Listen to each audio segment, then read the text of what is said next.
నువ్వు శాసించడానికి, నువ్వు మాట్లాడడానికి గాడ్ నేను చూస్ చేసుకున్నాను నీ ఫ్యామిలీలో. నేను కోరుకునే వ్యక్తి ఇతడే. మీకు లోతుగా అర్థమేంటో చెప్తా. దావీదు, అబ్రహాము కుమారుడైన దావీదు కుమారుడైన యేసుక్రీస్తు యొక్క వంశావళి. ఆ వంశావళిలో ఆయన రక్తం చేత కడగబడిన వాళ్ళందరూ ఉన్నారు. దేవునికి స్తోత్రం. Hallelujah. So that day God chose David. This day God is choosing you. God is choosing you. God is choosing you. దేవుడు ఎన్నుకుంటాడు నిన్ను ఎన్నుకుంటాడు.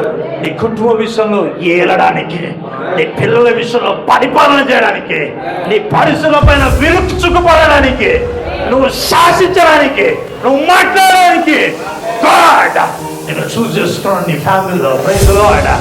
మీ ఇంట్లో 5 మంది, నువ్వు ఒక్కమే ఎక్కున్నావు. ఎందుకు తెలుసా? God choose you. Praise the Lord. Hallelujah.